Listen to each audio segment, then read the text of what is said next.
My dear friends, क्या हाल चाल आप सभी का। सभी बढ़िया।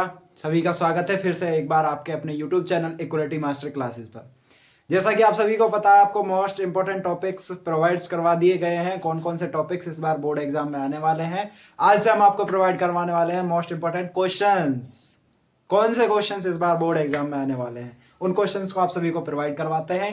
तो आइए चलते हैं अपने क्वेश्चंस की तरफ। कौन से क्वेश्चंस इस बार पूछे जाएंगे, कौन से नहीं पूछे जाएंगे, कौन से इंपॉर्टेंट है, सभी को यहाँ पर हम आपको करवाएंगे।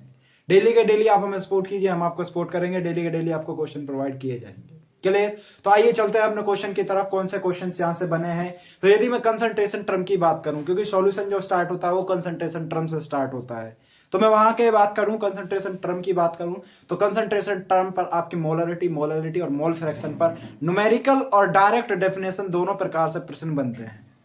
तो यदि बात करूं मैं मोलरिटी की, तो मोलरिटी के अंदर क्या है। मोलरिटी सबसे पहला तो एक नंबर में ये ध्यान रखना है कि जो मोलरिटी होती है वो आपकी टेम्परेचर डिपेंडेंट होती है।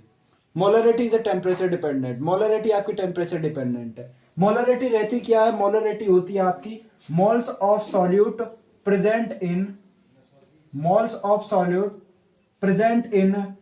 Volume of solution. Moles of solute present in volume of solution. यदि लीटर में है तो ठीक है, यदि मिलीलीटर में है तो इनटू 1000।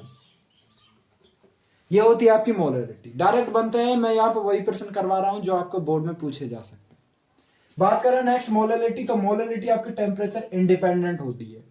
और टेम्परेचर इंडिपेंडेंट होती है और मोलरिटी होती क्या आपकी, मोलरिटी होती है आपकी moles of solute present in mass of solvent. Present in mass of solvent. Solvent यदि किलोग्राम में हो ठीक है, यदि ग्राम में है तो आपको मल्टीप्लाई बाई 1000 करना पड़ेगा। आगे बात करते हैं, तो आगे आता है आपका मोल फ्रैक्शन। मोल फ्रैक्शन क्या होता है, मोल फ्रैक्शन होता है आपका, मोल फ्रैक्शन क्या होता है, मोल फ्रैक्शन पहली बात तो आपका टेम्परेचर इंडिपेंडेंट होता है। और यदि मैं बात करूं मोल फ्रैक्शन ऑफ सॉल्यूट, यदि आपका सॉल्यूट का मोल फ्रैक्शन निकालना पड़ जाए तो किस तरह से निकालोगे, मोल्स ऑफ सॉल्यूट अपॉन में मोल्स ऑफ सॉल्यूट अपॉन में moles of solution, moles of solution, इस तरह से निकाल सकते हो। यदि सॉल्यूशन आपको कंपाउंड में नहीं दे रखा हो, क्वेश्चन में नहीं दे रखा हो, तो सॉल्यूट प्लस सॉल्वेंट कर देना, सॉल्यूट जमा सॉल्वेंट। सॉल्यूट के मोल्स निकाल लेना और सॉल्वेंट के मोल्स निकाल लेना, वहां से सॉल्यूशन के मोल्स निकल आएंगे। क्लियर? नेक्स्ट क्वेश्चन की यदि हम बात करें तो नेक्स्ट क्वेश्चन आपका Henry's law. Henry's law direct पूछा जाता है, what is the Henry law, right it's limitations, right the 2 limitations of Henry's law. What is the Henry's law constant. तो यहां से डायरेक्ट प्रश्न बनते हैं और इस बार भी प्रश्न बनेगा। हेनरी लॉ क्या है, the partial pressure of gas in vapour phase is directly proportional to the mole fraction of the gas. यानी कि जो आपका पार्शियल वेपर प्रेशर होता है, क्या पार्शियल प्रेशर, वो किसके डायरेक्टली प्रोपोर्शनल रहेगा, मोल फ्रैक्शन के। किसके मोल फ्रैक्शन के, गैस के मोल फ्रैक्शन के। Partial pressure is directly proportional to the mole fraction of gas. ठीक है, तो P is directly proportional to X। P is the partial pressure and X is the mole fraction. Clear? जब इस directly proportional को यहां से हटाते हैं, तो डायरेक्टली प्रोपोर्शनल को हटाने पर हम एक वर्ड का इस्तेमाल करते हैं KH। KH क्या होता है, KH आपका हेनरी कांस्टेंट होता है। क्या होता है KH? KH आपका हेनरी कांस्टेंट होता है। तो ये आपका हेनरी लॉ कहलाता है। फिर इसकी लिमिटेशंस पूछी जाती है, इसकी क्या क्या लिमिटेशंस है। तो मैं 2 लिमिटेशंस यहां से आपको बता रहा हूं। एक लिमिटेशंस तो है आपकी to increase the solubility of carbon dioxide in soft drink, to increase the solubility of carbon dioxide of CO2 in soft drinks and soda water bottle, the bottle sealed under the high pressure। means that जो आपकी cold drinks होती हैं, cold drinks के अंदर जब carbon dioxide gas भरी जाती है तो उसको एक अच्छे प्रेशर के साथ में भरा जाता है, और जब उस बोतल के ढक्कन को लगाया जाता है, उस बोतल के कैप को लगाया जाता है, तो वो एक हाई प्रेशर के साथ में लगाया जाता है और हेनरी लॉ का यूज करके ही लगाया जाता है। क्लियर? दूसरी लिमिटेशंस की यदि मैं बात करूं तो दूसरी लिमिटेशन है आपकी to minimum the painful effects accompanying the decompression of deep sea water, deep sea divers oxygen diluted with the less soluble helium gas in use as a breathing gas। जो आपके डाइवर्स होते हैं, गोताखोर होते हैं, जो समुद्र में गोता लगाते हैं, उनका जो यूज किया जाता है हीलियम गैस का इस्तेमाल किया जाता है। जो उनका सिलेंडर लगा दिया जाता है उनके पीठ पर, उनकी बैक पर एक सिलेंडर बांध दिया जाता है, उस सिलेंडर में हीलियम गैस का ऑक्सीजन गैस की तरह यूज किया जाता है। क्यों? क्योंकि हीलियम एक ऐसी गैस है जो एक हाई प्रेशर पर भी बनी रहती है। ऑक्सीजन आपके हाई प्रेशर पर नहीं बनी रहेगी।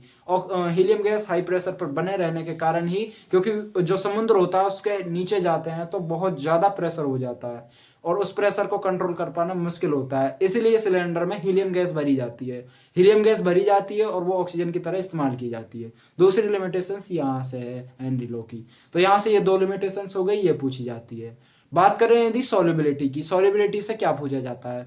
तो सॉल्युबिलिटी से इस तरह के प्रश्न बनता है, what is the effect of temperature on solubility of gas in liquid.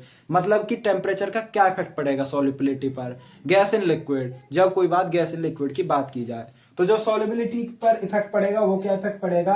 जो सॉल्युबिलिटी रहेगी, solubility of gas in liquid decrease घटेगी विद इंक्रीज इन टेम्परेचर। जैसे जैसे हम टेम्परेचर को बढ़ाएंगे तो सॉल्युबिलिटी आपकी घटती जाएगी। कब? गैस इन लिक्विड में, गैस इन लिक्विड में। वही मैं बात करूं solid in liquid, solid in liquid में क्या होगा? तो सॉलिड इन लिक्विड में कंडीशंस होती हैं। यदि आपकी प्रोसेस एक्सोथर्मिक हो तो क्या होगा, एंडोथर्मिक हो तो क्या होगा। यदि आपकी प्रोसेस एक्सोथर्मिक है, यदि आपकी प्रोसेस एक्सोथर्मिक है तो एक्सोथर्मिक में क्या होगा, टेम्परेचर यदि हम बढ़ा रहे हैं तो सॉल्युबिलिटी आपकी घटेगी। क्या होगा?